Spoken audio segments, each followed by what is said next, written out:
Ikaw ba ay laging tulala?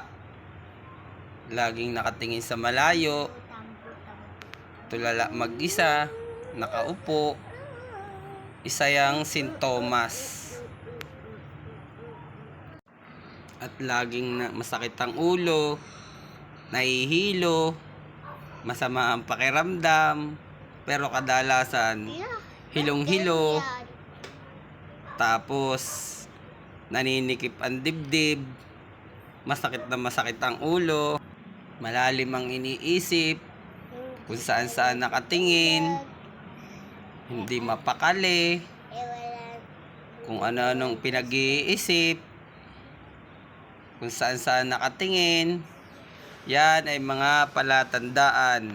At saka lagi balisa, di malaman ang gagawin. Kunyari may hinahanap pero hindi makita, balisang balisa, sira ulo. Sintomas yan ng mga walang pera. Yan ang mga sintomas ng walang pera. Balisa, masakit ang ulo, tulala.